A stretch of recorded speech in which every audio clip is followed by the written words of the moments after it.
all that. I'm still trying to, I'm going to get it though. I'm going to get it. If I got to create my own song, I'm definitely going to get that. So listen, as people coming in, I do want us to go ahead and get started. Thank you everybody for coming out to our very first mental health and wellness, the momentum of the mind. So thank you guys for coming out. You're actually part of making history with Virginia Therapy Services. We're a mental health agency, and we're so concerned about the mental health of everybody, right? Even a concern about our mental health. So I promise you this weekend is going to be epic, right? It is going to be epic. It's going to be different. And so I'm excited about that. So today we have none other than Dana Leaphart. She's going to open us up. And I'm telling you, she's going to change the way that you think. Things is going to begin to just shift. Things you're going to be able to understand things. So I am so glad for that, and I'm so appreciative for that. Right after her, then we go into lunch, and then we come back for none other than Dr. Delandro. Both of these women are experts in their right, and I trust them not only with my life, I trust them also with the lives of the people. And what I love about what Dr. Delandro is coming back with, we call her the credit coach, right? And I was sharing with someone this morning, and I was sharing with them that, listen, how many know that your credit score has a lot to do with your mental health? See, that's only for people that understand the importance of their credit score, right? Because when I started getting my credit together, and I'm going to tell Dr. Landro, thank you, right? Because now she got me watching my credit score. Every time I get a alert, I go run and see. Even if it go at one point, I'm ready to shout with that it goes at one point. Because what that means, that's giving me access to go buy what I want to buy. Or for somebody else's stuff, right? And then so we still got to work with the mental health, because the mental health is, we don't want you going out and just buying stuff, just be buying stuff, and then get caught up behind debt and all of that. So I'm excited about that when she comes this afternoon. She also have an ebook that she put together that she's going to make sure that you guys had access to it. So I'm so super excited about that. And then somebody say Saturday. Right? You know, I've been hearing people say, where the men at, right? When it's talking about mental health. And so we have two great male speakers. Y'all, they single too. I just want to put that out there, right? No, they're your babies. I can't look at you. They're your babies, right? Two great, awesome men that's going to be teaching tomorrow. We got Victor Denson that's going to be teaching on the momentum of the mind. We have Kayvon Purdy that's going to be talking about men and mental health. Ladies, we need to understand that, right? I'm not going to even touch that, but got to understand got to understand the men in your lives, right? And the men that's going to come in your life if you don't got a man in your life, right? So you got to understand they go through mental stuff as well. And then no other than all the way from North Carolina, we have none truly than Cheryl Meredith. Let's put our hands together. Lift your hand. Just raise your hand up in the air, right? Right? And so this mental health conference is about things that's going to push you into your next. And what she's going to be talking about is legacy. She's going to be talking about legacy. What I mean by that, she's going to begin to tell you how important it is to leave an inheritance to your children. Right? And a lot of people say, I can't afford it. Hear me. Let me help you understand. Yes, you can. I don't care if you're leaving on $5. That's an inheritance, right? Listen, I'm in a better place today because of the inheritance that my mother left me. Right? That's how Virginia Therapy Services got funded, because mom left me an inheritance. And so because mom left me an inheritance, I'm able to walk out that vision. So when you see this vision, I'm standing on the back of my mother. Right? You see, you know Lorraine, I'm standing on that, right? Because mom thought enough to put a legacy together, and it's not that expensive, right? And I'm going to turn it over to her. So now one thing that the Lord is dealing with me with this, he said, don't wait till they die to give them their inheritance. So now the Lord is dealing with me is to give my kids their inheritance while I'm living, so I can see how they're going to manage that inheritance, right? So I said, God, where the money at then? So we're going to talk about the importance of leaving a legacy. I'm not going to put it out there because I know my son's going to be listening, but I am actually working on a legacy for one of my sons. Right? I'm working on his legacy, right? And then this morning, my other one, who you'll be hearing speaking tomorrow, he has a vision, so he don't know Mama get ready to push that vision, right? And then I have a son that's a barber, and I want to put the business out. But when give me about 2 months, and you're gonna see how I put my sons in their legacy. Right? So it's not all about money, but I'm getting ready to fix it where they can make money. And then maybe on Christmas and my birthdays, I get bigger gifts. Right? And so listen, so I want you, if you're a parent here, I want you to begin to look at that. You want to be able to leave your children something. All right. Again, I don't care if it's $2 or $5. It's not the amount that you're going to leave them. It's the fact that my mother or my father thought about to leave me something. Right. So I won't have to struggle. Okay.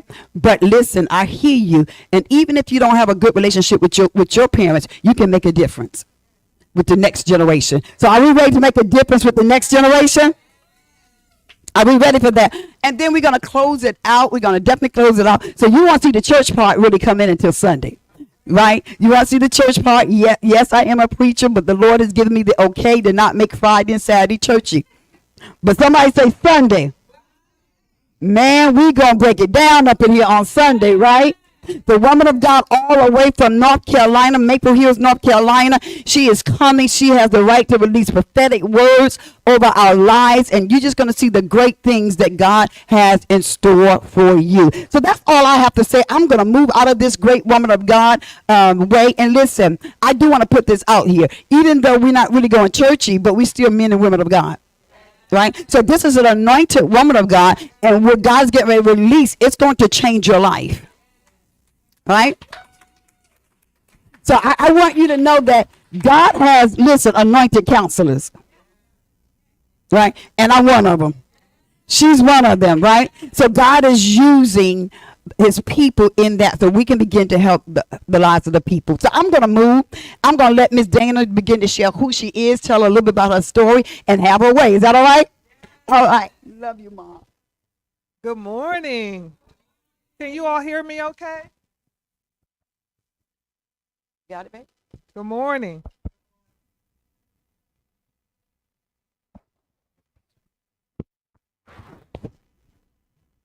Good morning. It's on. I'm glad to see you guys. Y'all looking good. Aren't they looking good? Do they really need mental health help? Yes. Do they really need it? Yeah, we do. Because y'all glowing. They are glowing. Y'all might know something already. So our conference is about wellness. Yeah. We have all types of aspects of wellness. We want to be resilient. So I'm here to talk about resilience, and I'm here to talk about how we can address some challenges that our mind brings upon us, whether it is just some issues that we have or whether it is an actual disorder. Either way, we need to deal with it so that we can have a quality of life and we can be resilient. Can you guys see the screen? I really would like for you, maybe in your bag or in your purse, to get a pencil and paper, something to write with, because this is going to be a lot of information packed in a small amount of time. And I want you to be able to have the tools when you leave here. So we're going to do strategies for mental wellness and overcoming mind challenges. Can you tell us a little bit about yourself, ma'am? Like I'm at home, my bad. So I'm Dana Leapart. I am a licensed clinical social worker, eligible. So next month, I actually will take my test, and we have.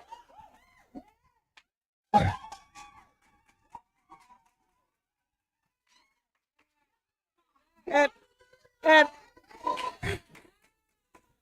it has really Been a long time coming. Yes, it has been a journey. It has tested my mental health.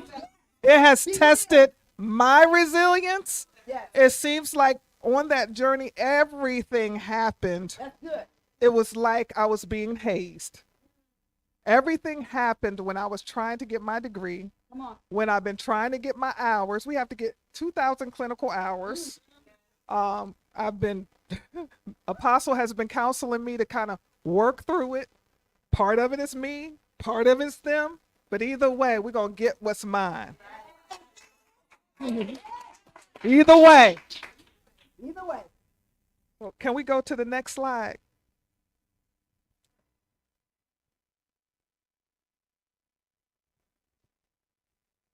Okay. Go to the next slide too. All right. So this is like a crash course, guys. So I need you to be alert.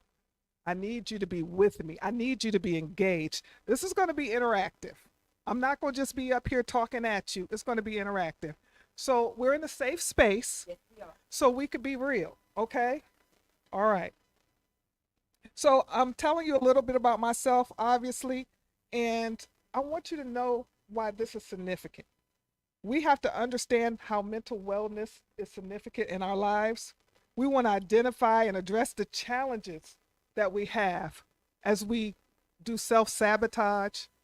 Well, what is that?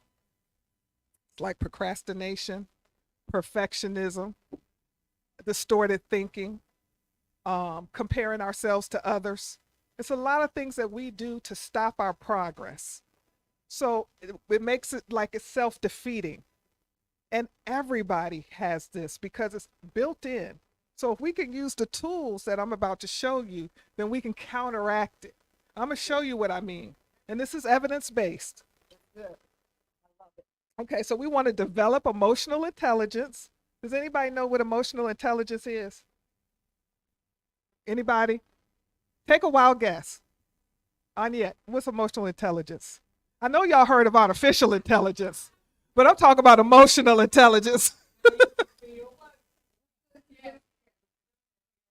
Uh-huh. Uh-huh. Uh-huh. Like self-awareness. Okay.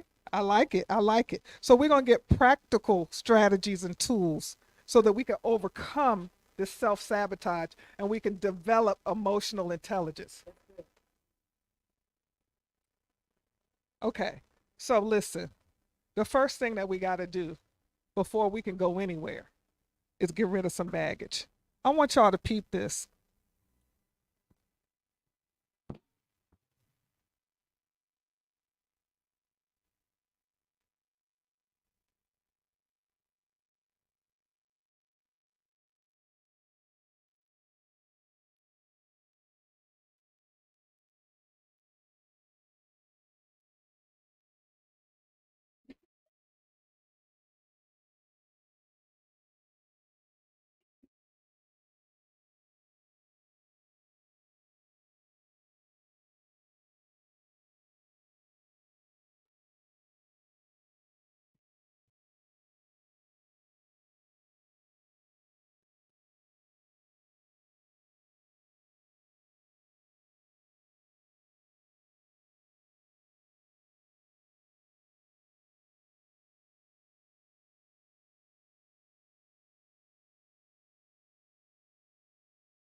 face adversity. Accountability, that's a big one. Mental wellness is accountability. Forgiveness, self-esteem, discipline. What about discipline, y'all? Anybody know anything about discipline? Healthy relationships, mental wellness. Okay, so mentally healthy people value themselves. So we got to level up. What does that look like? Stop lying to yourself.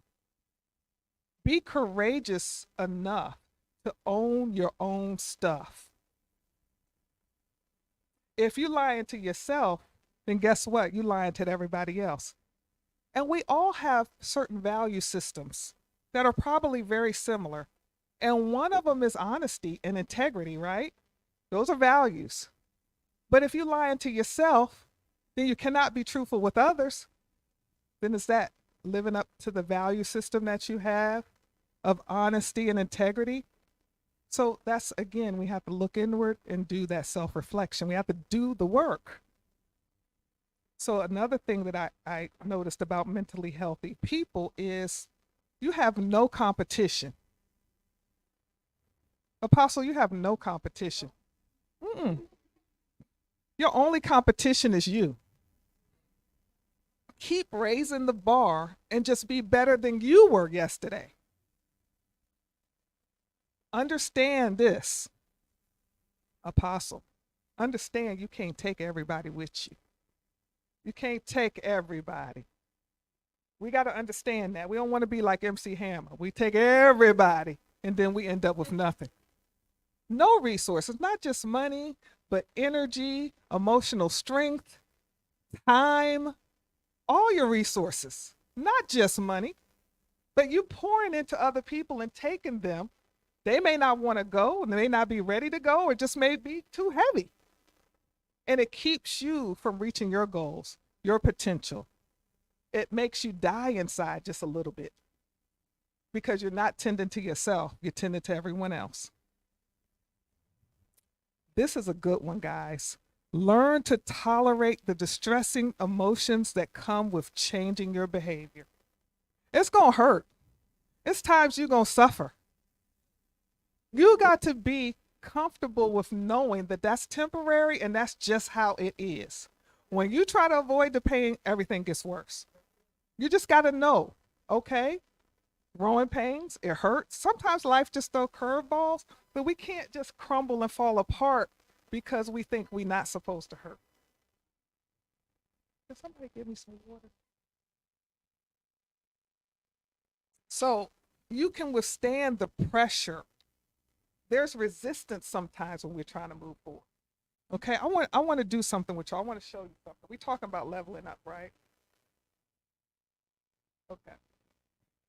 Hopefully you can hear me. I'll speak up.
Talk to yourself. Talk to yourself. Talk to me. I talk back. Talk to yourself.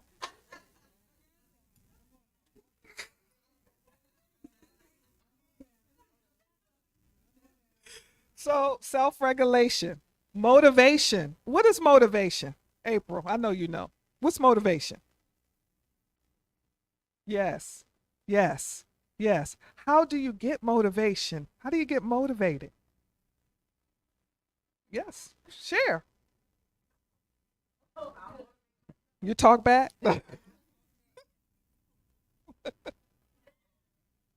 Okay, but do you talk too much?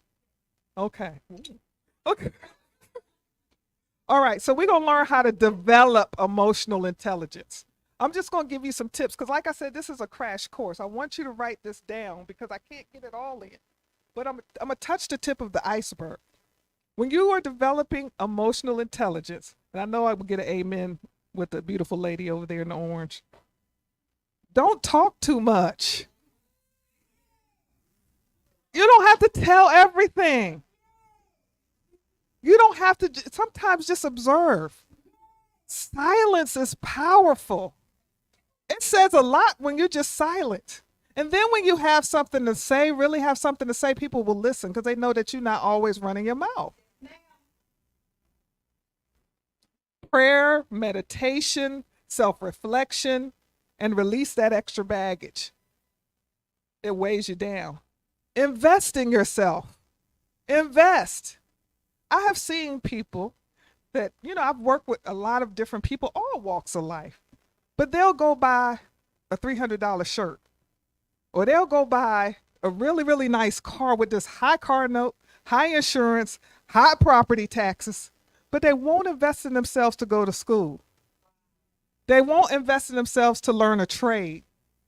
They won't invest the extra money they have in an IRA or learn about how to invest. But, someone else's company. But then they'll go out and buy other things that's not going to serve them at all. They won't invest in themselves. So are you not worth it? We talked about setting healthy boundaries. Here's a good one, guys. Be vulnerable and be okay with being yourself. Now, I'm going to tell you something. I'm just going to kind of be transparent. I went through a long time thinking that I had to be a certain way, represent a certain way. And that's okay. There's nothing wrong with that. But when things were going on, I wouldn't ask for help. I wouldn't share. I just kept the straight face and smiled and suffered when it wasn't necessary. I have support systems, but I'm like, people are looking up to me. People are expecting this and expecting that. So I can't let them know what's going on. And let me tell you what kind of thinking that is, guys. That's shame-based thinking. And shame will keep you shackled with like all of those bags. It will keep you from moving forward. So tell your story when you need to tell it. Use discernment, but that's who you are. And half the time, don't nobody care. They don't. They don't care. I mean, it's just part of life. Everybody got a story. So why is my situation bigger than yours?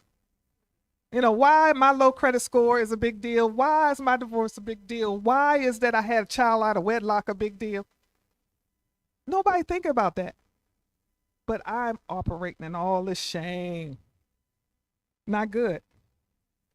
This is part of emotional intelligence. Okay? So be vulnerable. Be okay with being yourself. Don't worry about if somebody's going to like you or not like you, or whether somebody's going to support you or give you a pat on the back. Just be you. And if it needs to be cultivated and polished, and if you need to grow, so be it. You'll do that. But you still got to be able to be yourself and be okay with that and love yourself, no matter who don't like it. Endurance. Endurance. Y'all know anything about endurance? Stress management. Regulated emotions. There we go with that self-regulation again. And self-awareness. You got to know what's going on with you. Okay, now, guys, there is a difference between a strong person and a powerful person. There's a difference, okay? So, especially as women, well, men too, we're told we need to be strong. Be strong. We have to handle this, handle that. Don't cry, don't stop, be strong. Okay, but let me tell you something. That's survival mode. You in survival mode. Yeah, you strong. You doing all this. You in survival mode. But a powerful person, they're thriving. They're not in survival mode. They're operating in power. It's a difference. Okay, so what is resilience? Now we talked about emotional intelligence. Resilience is the ability to adapt to adversity, trauma, or stress and maintain psychological well-being. So all this is going on, but you maintaining. You're not losing your mind. You're not dying on the vine. You're not like, I can't function. That's resilience. You know, Donnie McClurkin's song, We Fall Down, But We Get Up. My dad had this saying he used to say to us. I don't know, Andre, you're so much younger than me. He in here somewhere. My brother in here somewhere. Yeah. But he used to say, be like the tennis ball, not like the egg. The tennis ball bounced back, but the egg breaks.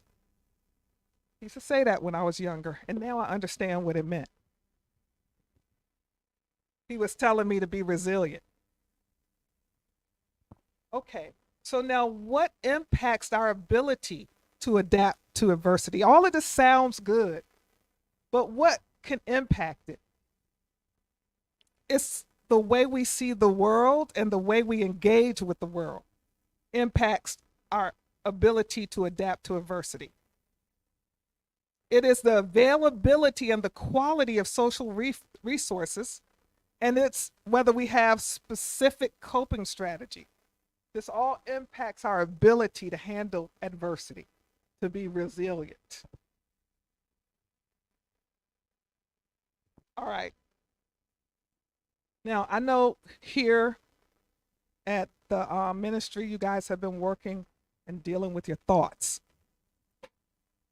So you know already that your thoughts can make you or break you. Okay? And how does this work? So you have a thought. The thought is connected to your feelings. And guess what? Your feelings are connected to your behavior. A lot of times we are not even aware of the thoughts that are behind what we're doing. Like I said, a lot of times it may be shame-based thoughts.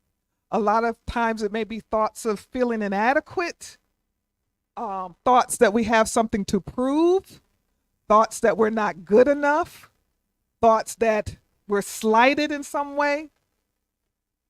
All these different thoughts of comparing ourselves to other people, thoughts of nothing ever works out for me, why try anyway? So then our behavior is bizarre, or it's just not functioning at all. It's slow. For me, like when I get stressed, that ADHD kicks up. Like right now, my phone is at home. So, you know, it happens. But I just want you guys to know that these behaviors have thoughts behind them. That's where the self-reflection comes, the journaling, everything that you need to do so that you know how to break the cycle. Can you see the cycle? Okay. All right, so I'm going to give you something to think about. You think 50,000 thoughts in one day. 50,000 thoughts, that's a lot. You would think you would be tired, but that's how the brain works. But most of them are repetitive thoughts. Like you thinking the same thought every day, every day, every day. And so much that they become automatic and they become hardwired in your brain, and you're not aware of what you're thinking. So how do we integrate new information if these thoughts, these old thoughts, these repetitive automatic thoughts are lodged in our brain, are hardwired in our brains? How do we do it? What influences our thoughts? Okay, our caregivers, our trauma, shame, like I told you, your temperament, social media. That's why they call them influencers. It influences our thoughts, our identity. If you are in a space of negativity and low energy for like 15 minutes or more, if you allow that to stay just for 15 minutes, depression and anxiety set in. If you allow it stay longer, like a day, it becomes a pathology. Now you have a diagnosis. So what I'm saying to you is when it comes, you know, you might have to kind of work with it a little bit. Things happen, they hurt, things happen, you're confused, you don't know what to do, but don't stay there. If you have support systems, reach out. Get up and move. You stay there for 15 minutes, it starts. You stay there for a day, you're stuck. Oh, I want to go back. Can you go back, Nadia, and I'll just look at the screen? No. Oh, sorry.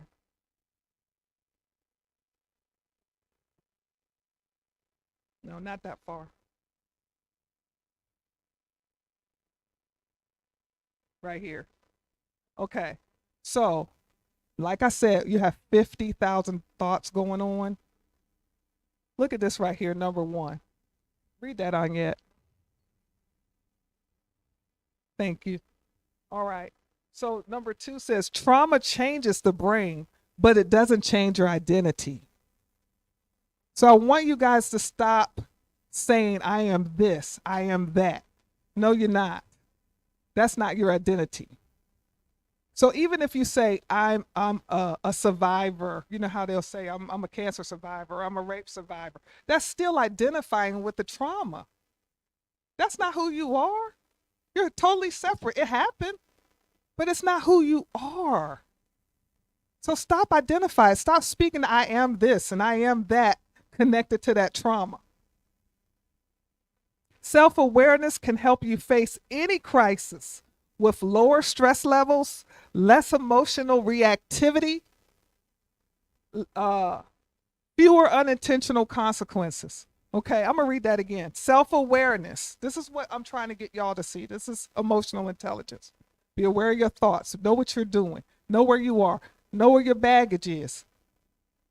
Because self-awareness can help you face any crisis with lower stress levels, less emotional reactivity, some of y'all extra, and fewer unintentional consequences. Okay? So when you're doing the most, there are consequences to that. Now you got to deal with it. We're going to get into some of the stuff that we do. All right? And then I'm saying that what can we do to kind of work with this? Cognitive behavioral therapy. That's my favorite. Because cognitive behavioral therapy deals with the thoughts. It deals with the thoughts that are driving the behavior. So you could use that for any diagnosis. You can use that even if you don't have a diagnosis. You're just in a relationship that's not working, or you're just stressed out, or you don't know where you want to go. You thought you were climbing the corporate ladder only to find out that it was leaning against the wrong building. Now you're like, what? You can... Cognitive behavior therapy will help you get in touch with your thoughts and be able to dispute those unwanted thoughts and get clarity and get back on track. Okay, so now we're going to go to cognitive distortions. Okay, so we're still talking about your thoughts here. And I know some people like cognitive distortions really, let me just say, it's just funky thoughts. It's irrational thoughts. It just don't make any sense. And it keeps you in a tizzy, keeps you stuck. It's negative thoughts. Okay? Distorted thoughts mean it's not real. It's skewed, it's twisted. Okay, so cognitive distortions are thoughts that cause a person to perceive reality inaccurately due to being exaggerated. Y'all ever know somebody that exaggerate? Okay? Or just irrational. It makes sense to them, but to everybody else, it doesn't make sense. And they will swear out, you know, because they feel it.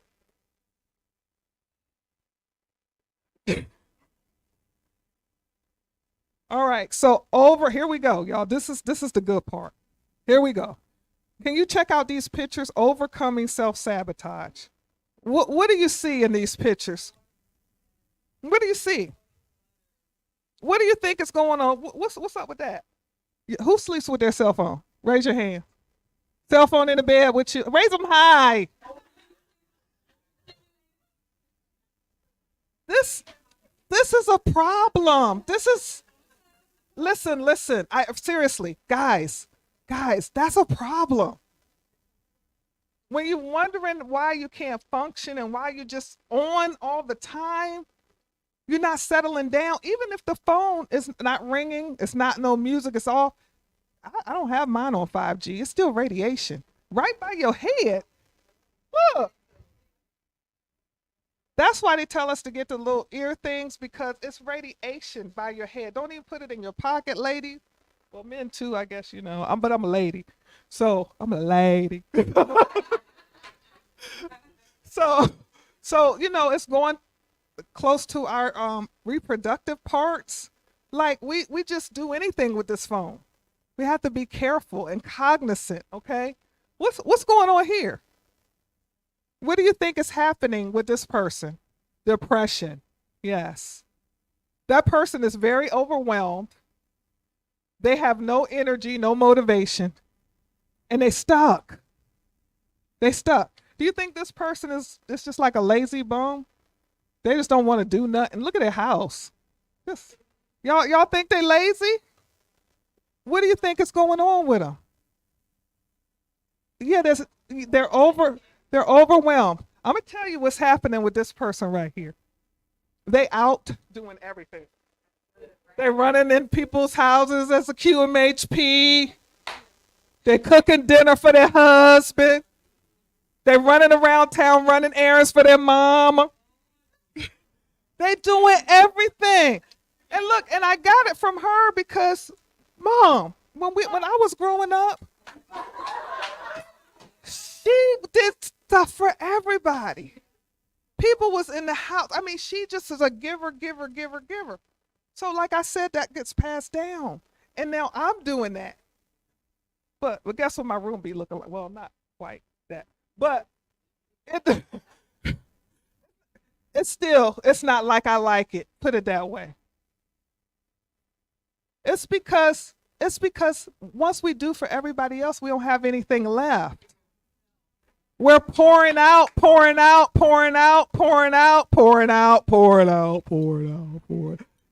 And we're empty. And guess what? We get in that bed, move the stuff over, go to sleep, do our notes or whatever we got to do, and get up and go again. Never filling up. Never even asking for stuff. We won't even ask for help. We won't even let anybody know that's a struggle where we need to rest. When we are resting, we're thinking of everything we need to do or we should be doing. We're guilting ourselves. We can't even sit down and rest without our mind keep going and going and going and going. And finally we like, you know what? Because when I get up, it's going to be all piled up. I may as well just look. And I want you to know something. When this is going on, imagine what's going on the inside. And this is how we get mental illness. This is how we get physical illness, because that is an indicator.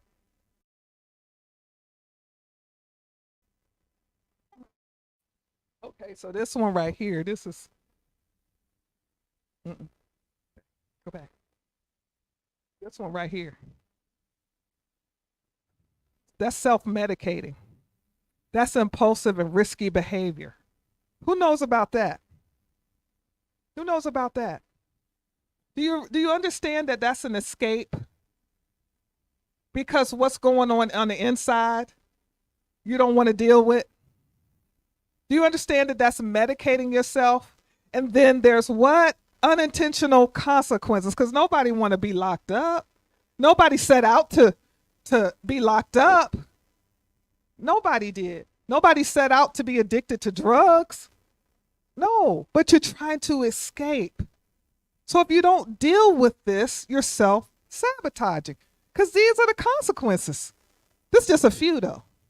I could go on and on, but we don't have the time. Okay.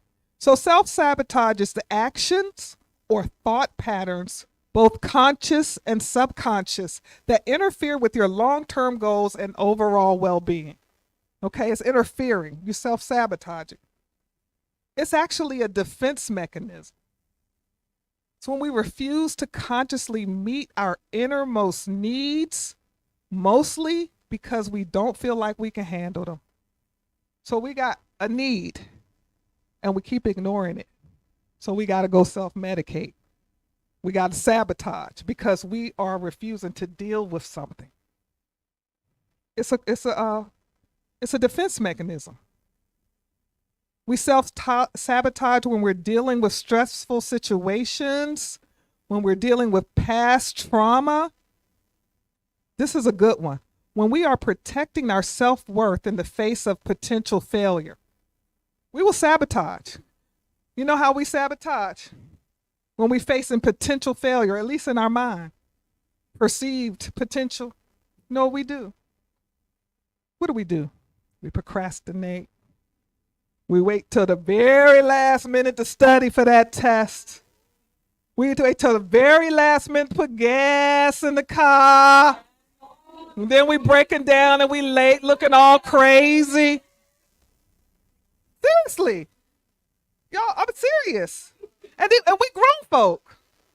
We know that the car can't go without gas. But what's going on? What's going on?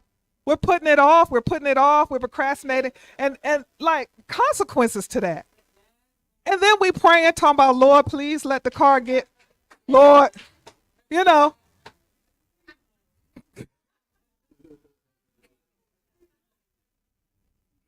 All right. So these are the main categories. There's other categories, but I'm going to give you the main 3 categories of self-sabotage. The very first one is what, y'all? Say it again. What's the next one, y'all? Anybody guilty? All right. So we know that this is but did you know that perfectionism was self-sabotage? Did you know that before today? Yeah, did you think it was a good thing? Did anybody think well, it's okay if you did. Did anybody think you thought perfectionism was a good thing? Let me tell you the difference. I'm going to tell you where you got hung up.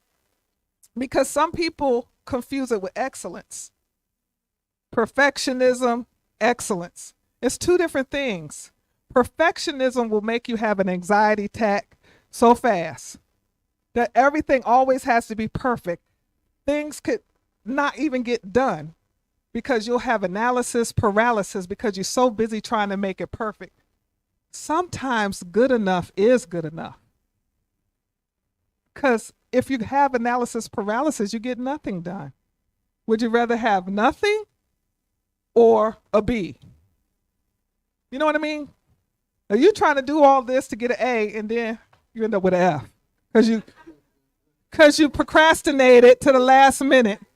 Because your anxiety, Andre, stop laughing. He laughing at me. Because that's me. My anxiety will get me and I will call him. Andre, help me write the paper. Perfectionist. It got to be right. Do it over and over and over. And I haven't even got half of it done and it's due tomorrow. Here's another one. Main category of self-sabotage, self-medication. Anybody know anything about self-medication? Now that comes in a lot of ways. Like some things that we might think about, like maybe drugs or alcohol, right? That's the one most people think about. But what are some other ways we self-medicate? Any food, coffee? How else do we self-medicate? Shopping? What else? Yes, that's definitely self-medicate. It's escaping. What about watching TV, binge watching your show? Yeah. What about social media? Yeah. Anything else anybody could think of that's self-medicating? Yeah. Yeah. What else? Well, we grown, right? Yes. Yes. Yes. You get that high. Yes. Yeah. And then what about, Yes, there you go. I was trying to figure out a nice way of saying it. Yeah. But we do. You know, we don't have to think. I just want to feel better. Let me medicate. So, procrastination, perfectionism, and self-medicate. Now, I want to say something else about procrastination. So I asked you guys, was that person lazy? You said no, they're overwhelmed, they're depressed, they're pouring out and not pouring in. But procrastination is definitely a emotional response. And there's different types of procrastinators. There is a procrastinator that I call the rebel. And that is a person that in their mind, they don't want to do nothing if they don't like it or they don't think it makes sense. So like you at work, they want you to do something and you think it's ridiculous. Or your wife wants you to do something and you like, you know what? I don't even know why. I don't. And so you put it off, you put it off, you put it off, you put it off. So I call that the rebel. It's an emotional response. It's like rebellion because in your mind, everything has to be linear. This just don't make no sense. And so you put it off. And sometimes it's subconscious. The other one is boredom. If a task is like a drudgery to you and you're bored easily, you're going to keep putting it off. Yeah. The other thing is anxiety. Anxiety will have you waiting and waiting and waiting and I don't know and kind of going through changes. And then it's the last minute, you know? And then some people get a buzz off of waiting to the last minute and then going full throttle. You ever know anybody like that? You know somebody like that? Yeah. And then when they accomplish the goal, they feel good, but their heart is right. They're stressed out. They wait till the very last minute and something kicks in. And so, you know, it's an emotional response, is my point. Okay, so I'm going to move on. Oh, you guys see this guy balance? It's a balancing act between the reward you get and the risk you take. Okay. All right. So now I want you to know that self-sabotage it comes from evolutionary roots. It's part of how we are wired as human beings. It's in our DNA. It's a basic primal instinct to attain reward and avoid threat, like the picture we just saw, the risk. And it's fight or flight. Has anybody ever heard of fight or flight? It's hardwired in us. So when you, that's supposed to be start, sorry. When you start to avoid more than attain reward, when you're avoiding the threat more than you're trying to obtain the reward, fight or flight is triggered. And it's fueled by negative self-talk. So this is a balance that we're all doing anyway, because this is just how it is. You know, we're driven to attain a reward, or we're driven to avoid a threat. But when you get to avoiding the threat, so you got to balance it more than you are going for the reward, then that's when that anxiety kicks in. And that's when you start self-sabotaging.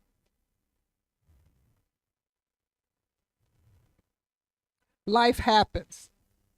So this is an acronym you can use to remember what's at the root. Now, I just told you that, you know, it's a fight or flight. We are kind of wired for rewards and avoiding threats. But there's also some other things underneath self-sabotage. And you can use the acronym LIFE to help you remember it. So L is for low or shaky self-concept. Do you guys know what self-concept is? Or can someone give me an example of low self-concept? Yes, who you believe you are.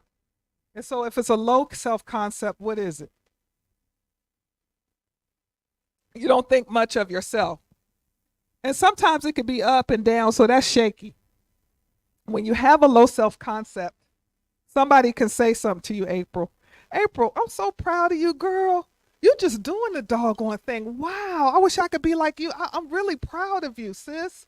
You're really inspiring a lot of people. You're really doing it. How do you feel? Just period. When I'm just, how does that feel? Does it kind of make you happy? Especially depending on who it is. Like if it's your grandma, your mom, your auntie, that really just does it for you, you know. But what if somebody say, you know what, girl, you do the most. You know, everybody think that you got it all together, but I see you, and you need to get it together because I'm over it. I'm over you. You know, you need to just sit down somewhere and stop, acting like you got it together because I know. Now, how do you feel? Because April said, I don't give it, Kitty. I don't give a. Okay, so let's talk about somebody with a low self concept. Because April gonna say, you know what? But yes, it makes you feel bad. It could even make you feel depressed if you already have a shaky the way you look at yourself, the way you feel about yourself. So my point is that something external can take you up or take you down. Something outside of yourself can take you up 1 minute and down the next minute. So you have to deal with what's in here.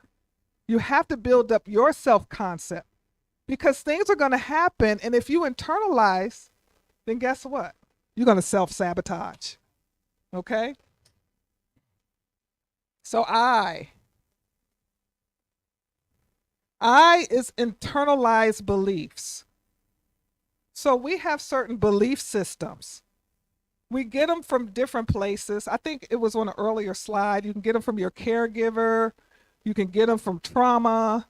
You can get them from just how you grew up, watching somebody else, and you believe this about yourself. Maybe someone was telling you this, or maybe you were just watching how they navigate through the world.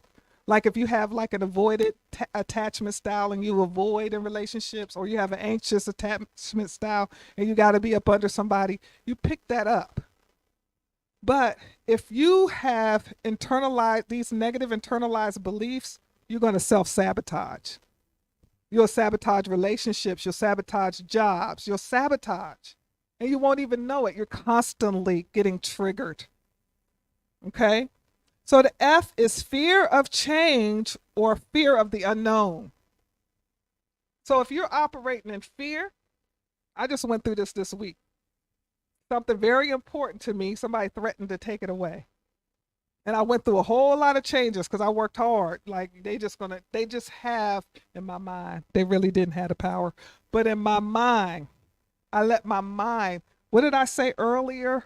Those negative thoughts fuel it. Fear of the unknown.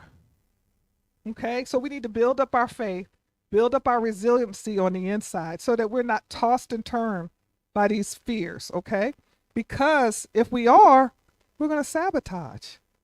And when you constantly sabotaging yourself, you can't get anywhere. You just keep going in the same circle, you're frustrated, and you're just not understanding, but we are doing it to ourselves. Okay, so the last one, the E, y'all going to like this one. What'd it say? What y'all think about that?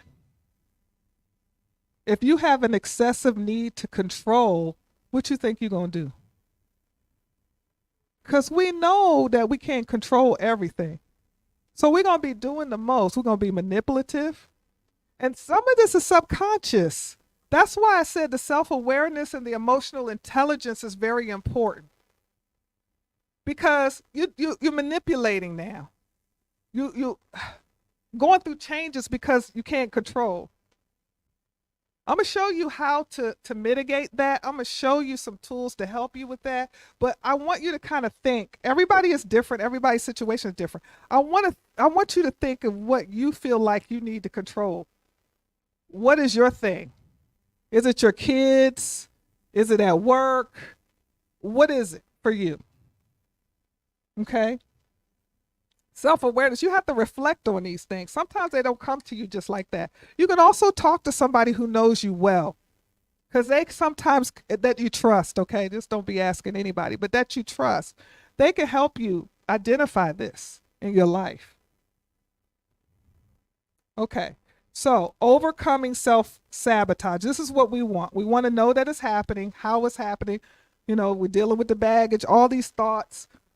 So, overcoming self sabotage, you want to ask yourself, what need is not getting met?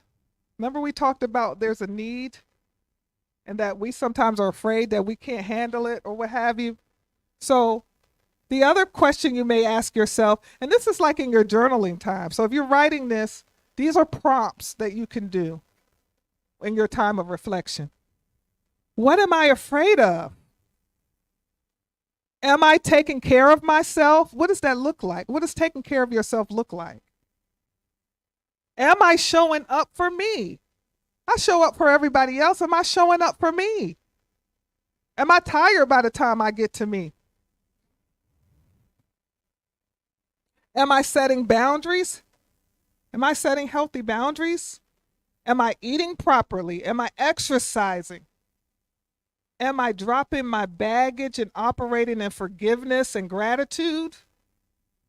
Am I doing my self reflection and keeping my thoughts, experiences, and lessons? And I'm keeping these, the ones that serve me, and I'm saying goodbye and releasing the ones that don't, like I did when I did the demonstration. Am I doing that? Or am I just kind of status quo, automatic pilot?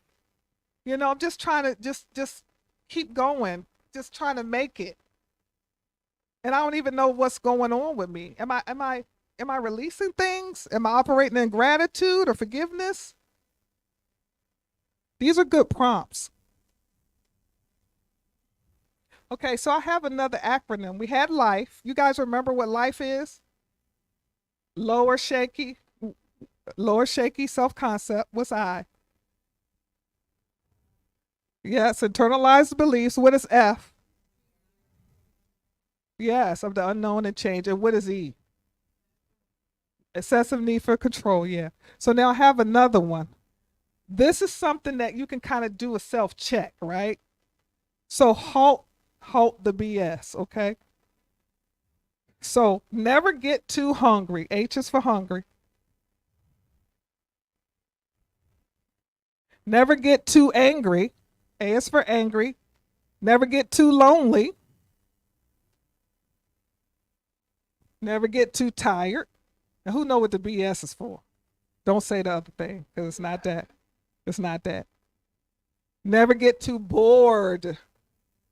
And never get too stressed. And this is an easy way to remember it, how to do a self-check, because any of these things go too far to the right and you'll self-sabotage. You're going to react. Okay? That was procrastinate, perfectionism, medicate. There's other ones, but these are the main ones. Okay, so we're still in the process of overcoming our self-sabotage, our patterns. So orient yourself to your values. You want your behavior to match your values. If it's not, you're probably going to self-sabotage. Okay? Because it's an inner conflict happening. All right? So what are some of your values? Anybody want to kind of throw some out there? Anybody? Victor? That's a value. That honesty. That's not always an easy one either. Andre? It's a value.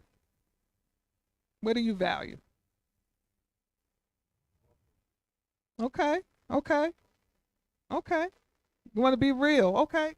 One more. I don't know your name. Love. Yes, that's a good one. That's a good one. So we want to make sure we're operating. We want to kind of line them up, do a check, and see if our behaviors and our thoughts even match that. Okay. Like I said, cognitive behavioral therapy is good for overcoming self-sabotage. Now, acceptance and commitment therapy. I'm gonna tell y'all what that is. Can you think of like something that happens that you really just don't want to happen in life? Say you wreck your car, or somebody you love is sick, or You know, you're trying to get somewhere and the bridge goes up. You can't control it, but you're supposed to be speaking. And how do you operate with that? And you feel in some kind of way. How do you shift? So acceptance and commitment therapy, what you do is you have what we call a selfless concept. Okay, so you step back and you just become the observer. You don't connect to what's happening. You don't connect to the thoughts. You just kind of say, huh, I had a thought. It's no judgment to it. It's no attachment to the outcome. It's no, well, I'm bad because I had that thought, or, that way there's no emotion. There's no behavior that comes behind the feeling, because remember the thought, the feeling, and then the behavior, right? And the behaviors can have consequences, right?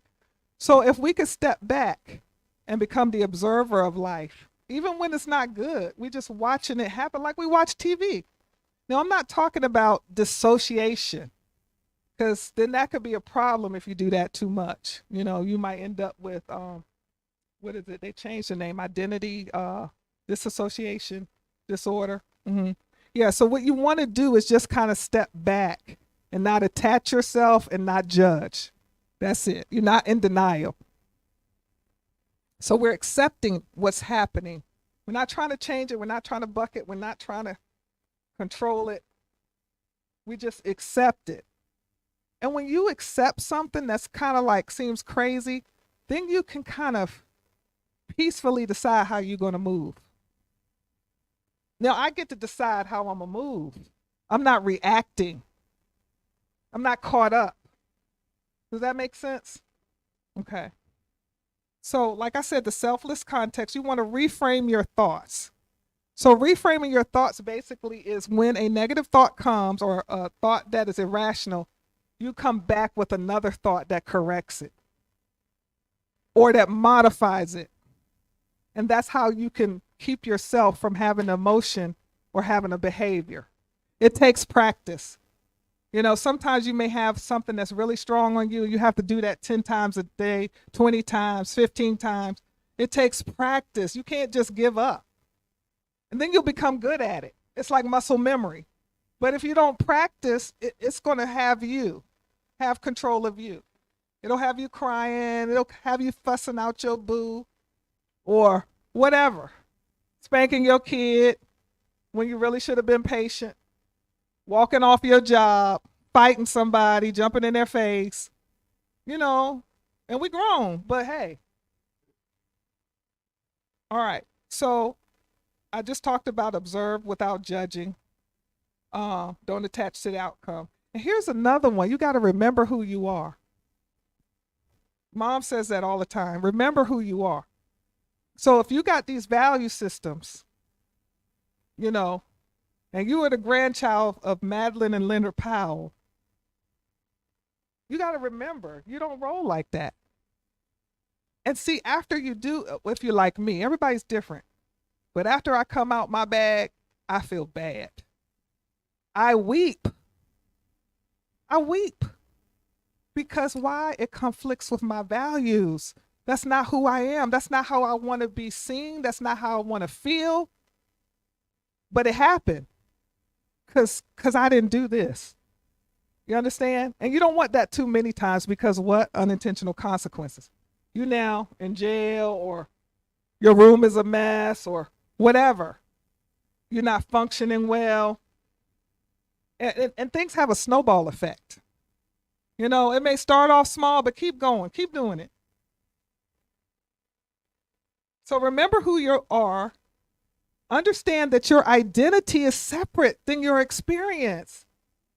Just because it happened, that doesn't say nothing about you. We'll say stuff to ourselves in our mind. I'm just a screw up. Now, I'm always messing up. I'm always late. I'm this, I'm that. It's not your identity. It's an experience. It's an event. It ain't you.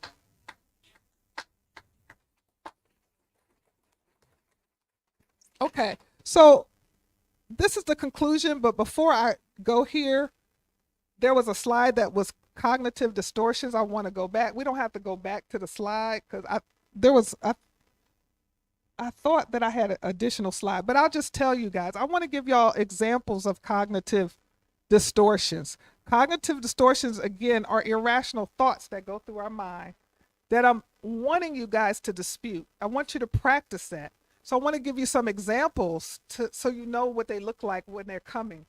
You can identify them. So one type of distorted cognitive distortion, or we could just say distorted thought pattern, is black or white thinking.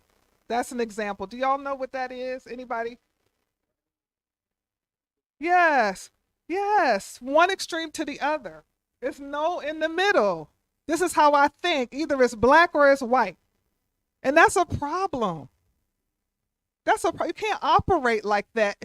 You know, I used to tell my daughter, you know, if you're not flexible, you're going to have a hard life. You know, you got to be flexible. You can't be all or nothing all the time. You can, but you're going to be, you know, suffering. Another one is catastrophizing. Do y'all know what catastrophizing is? What do you think it is? What does it sound like? Yes, catastrophic. Yes. Good. Yeah. So always thinking the worst. Always going to the extreme and tripping like, oh my God, this is going to happen. That's going to happen. You know, you get a headache and you're going to die. You know, it's always a catastrophe. Huh? Yeah, I mean, so you think about how that operates in your life. Everybody's different. It looks different. Can somebody give me an example of maybe when they did that? Because I can give an example that may not resonate. Anybody got an example of catastrophizing, or, you know, anybody they know if it ain't you? Yes. Or how about if you hear a noise at night and you live alone and your dog is like 12 years old? You know, you hear a noise. He ain't gonna protect nobody. But you hear a noise and then it's like, I just go see if I hear it again. You know, I think somebody's breaking in and it's just a little tree limb, you know, hitting the vinyl siding. But I'm like, Prince, he dead asleep, half dead. So that's catastrophizing, always thinking the worst. That's just my example, but I want you to think about your own, because a lot of these thoughts are subconscious, or they're so automatic. Like I said at the beginning of the presentation, they're so automatic that it's hard to integrate new thoughts. It has to be intentional. What's another example? Blaming. Always blaming somebody else or something else. Always this is an excuse. It's never anything you did, just blaming. That's distorted. Always. Here's another one. Always having to be right. That's a distorted thinking pattern. You know, anybody know anybody like that? They're never wrong, never apologize, know everything. That's distorted. It's not healthy. And it'll cause you to sabotage. It'll cause you to sabotage relationships, you know. And we don't perceive ourselves sometimes. So that's why I'm saying we have to do self-reflection. And if you think that it might be a challenge, get somebody that you know, that you trust, that cares about you, and talk to them. Get some feedback. What's another one? Anybody know any more? Yeah. Uh-huh. Uh-huh. Yes. Perceived slights is what we call it. Perceived slights. Like nobody's doing that to you, but you perceive that they are. Oh, minimizing. Like this it's all right. That ain't nothing. You know, well, you know, your arm, you gashed your arm. It's bleeding. Like you might need to go. Oh, it's all right. It's just nothing wrong. It don't even really hurt. Just minimizing things. You ain't paid your mortgage in 3 months. Like, what you think gonna happen? You can't minimize stuff. It's consequences. Okay, anybody know anymore? So I had a slide, so now I got to try to go on memory. But it's a lot of them that we have to be aware of. I want y'all to look it up. AI is, everywhere.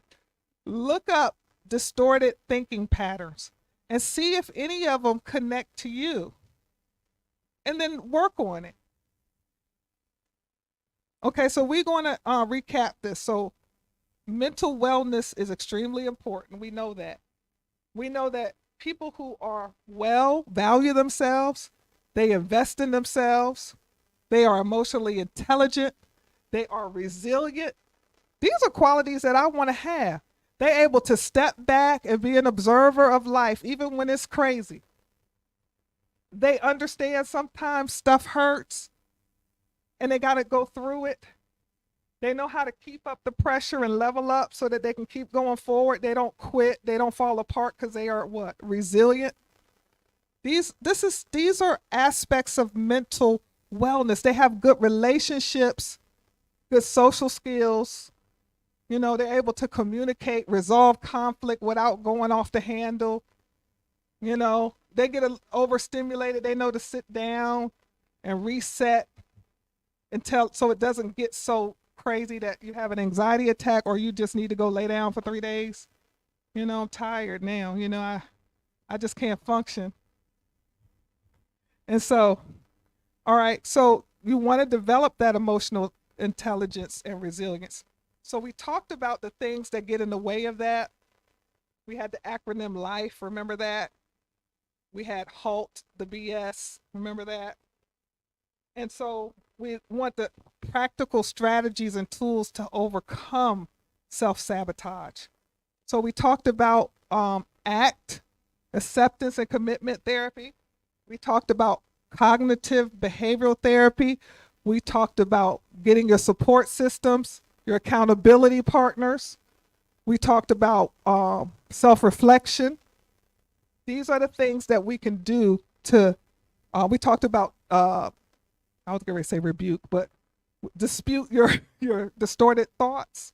I guess you can rebuke them too, but yeah, halt the BS so we never get tired. Well, what is it? The H is what? Hungry, angry, lonely, tired, bored, or stressed. So take your temperature. Take your temperature. Don't just keep going on automatic pilot till you crash. Be responsible for yourself. Love yourself. Make yourself the most important thing instead of constantly pouring out and not pouring in. Be responsible for yourself. So what else we got? Get out of your comfort zone. So we're using these practical tools again. You have the power to change your mindset and overcome self-sabotage. I want you to know that. Stay committed to your mental wellness journey and continue to invest in yourself. Okay, so Apostle, did you still want to do the question and answer? Where'd she go? Oh. So I didn't know if, I hope you guys were writing. I hope you received it. If you give me some feedback, did it resonate with you? You have any questions for me?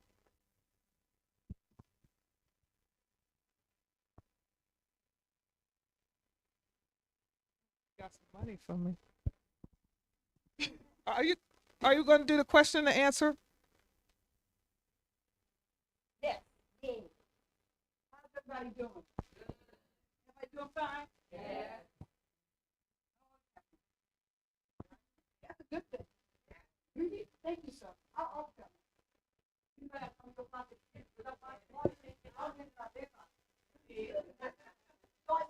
influence. So hold on, man. Can you get some money? Yeah, can you give it back to that's my son. Somebody, he's gonna be teaching tomorrow.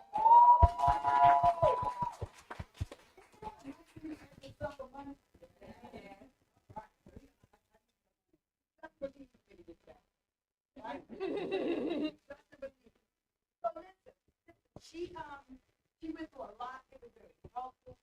So I'm going to ask her to ask a question. One of the questions we talked about sabotage, right? Yes. And what was one of it was three things. Who want to stand up and tell me what three things was? What she talked about?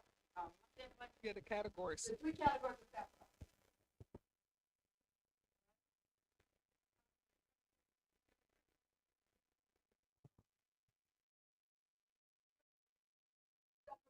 Self-medication. All right.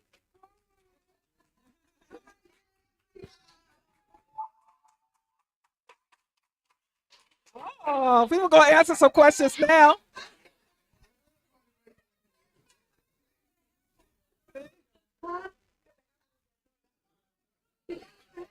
She talked about y'all using your energy, we all using your energy, and she got results from it. That's right. That's right.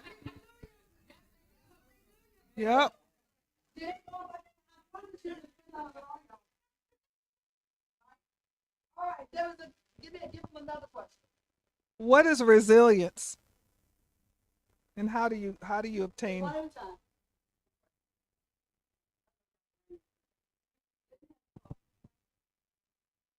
Yeah, y'all can look at y'all notes.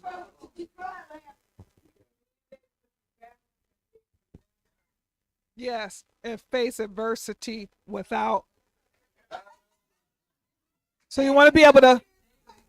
I just want to add a little bit to that. So you want. So resilience is that, but you also want to be able to face adversity and still keep your psychological well-being. All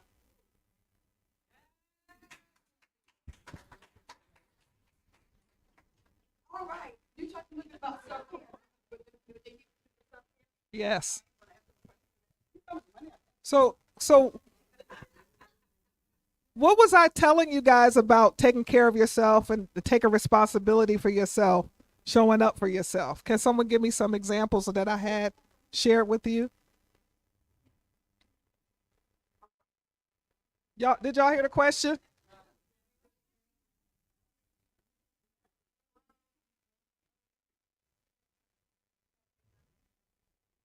Yes. Mm-hmm. Yes, yes, yes, yes.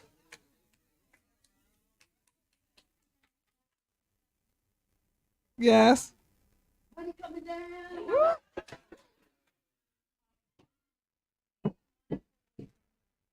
Remember, yes. Yes. Yes.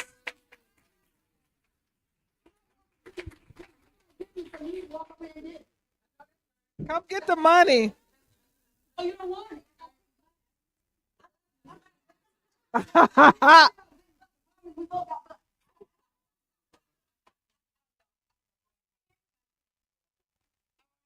Tell me about money there. Let me ask another one. Okay, let me see. What? You know that picture?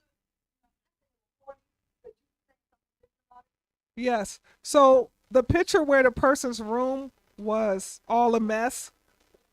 What did that represent? Yes. And what was happening? Yes. Yeah. So but it was like everybody's talking at once. Just one person answer? Yeah. You.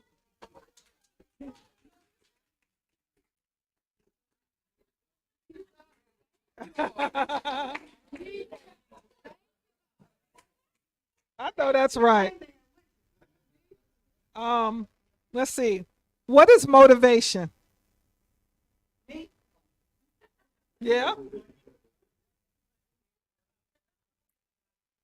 Yeah. What? Okay.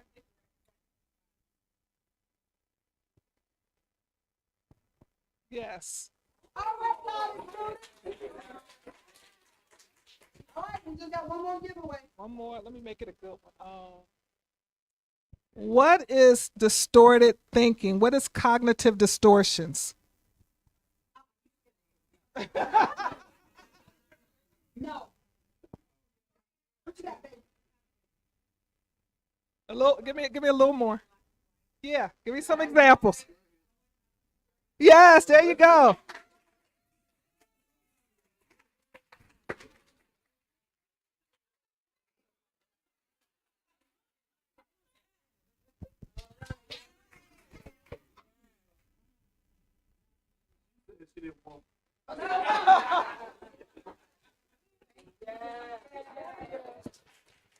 appreciate y'all. I hope y'all got something out of it.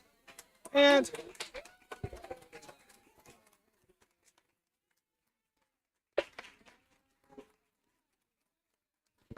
I just want to say one more thing. I'm just really glad to be here. I feel like I'm at home. I feel like your energy is connecting with my energy, and it's going to take us all higher. I feel like we're going to get so much out of this conference. I can't wait to get my credit together. So you guys, I love all of you. You want to give a shout out to Mother. This is Dana's mother right here. Let's give a shout out to her. Thank you so much for allowing us to have her. Thank you for spanking her. Thank you for choking her. Thank you for getting on her. I really do appreciate it. Give Mother.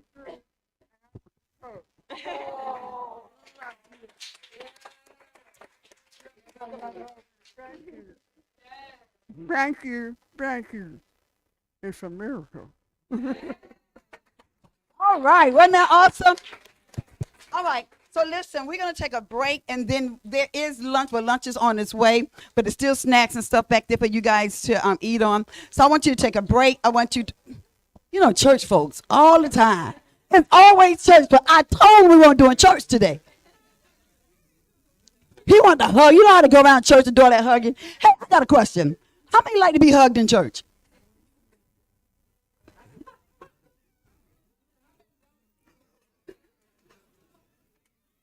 You like to be hugged in church? He's a hugger. How many a hugger? How many is a hugger?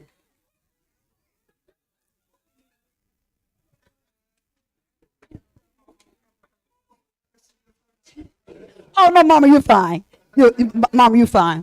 Because people around here are huggers, right? Notice that people around here is huggers. Just shake my hand. No. All right, so listen, I want you guys to just, get some snacks. And when the lunch come in, we'll make sure you guys have it. But please greet. Where are my counselors? I need all the counselors to stand up. Come on, counselors, stand up. BTS counselors, stand up. One just went out.